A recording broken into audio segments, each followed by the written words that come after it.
Radiohead, Kid A, Still Illustrates the Limitless, by Nina Perlman.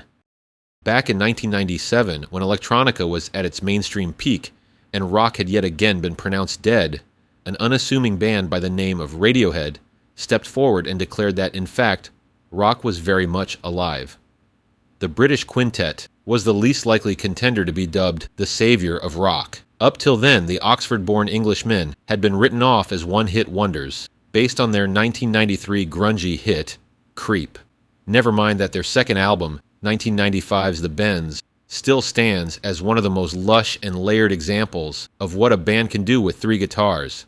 In '97, nobody gave a damn, until Radiohead released OK Computer, a stunning rock masterpiece, and blew the world away.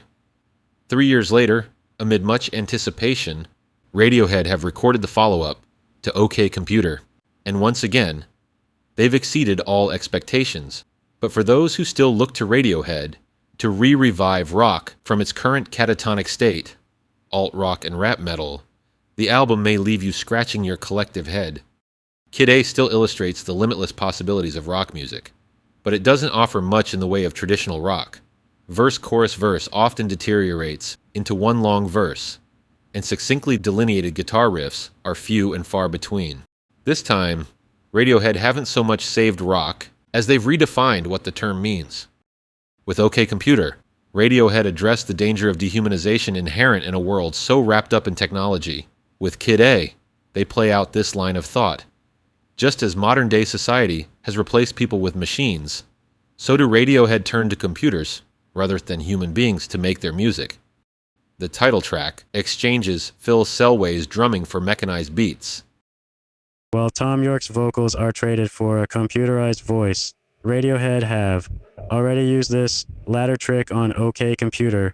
See the Stephen Hawking-like voice, stiltedly reading off words on fitter, happier, more productive. On Kid A, however, the computer actually sings. Radiohead tweak York's vocals throughout Kid A. On everything in its right place, they cut up his voice, then paste it back together into something entirely unintelligible.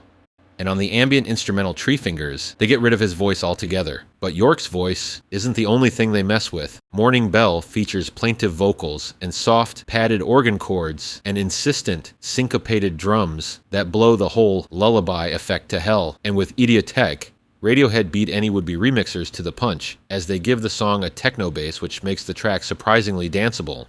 Kid A still has moments easily identified as Radiohead, namely the few times when the guitars don't take a back seat to the band's stepped-up interest in experimentation. On the deceptively sadistic, optimistic, the boys mount a moldy guitar attack, only to retreat into softer sonic territory, regroup, and then pounce again.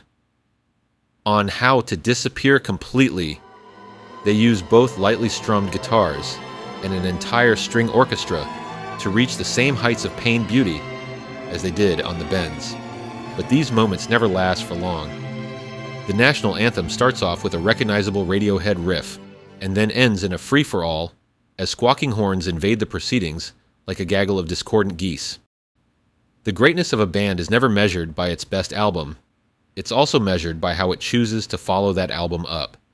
By refusing to take the safe road with Kid A, Radiohead have left no question as to their greatness. They've stripped rock of its supposed essentials and created music that still emits all the vitality that only rock at its best can convey.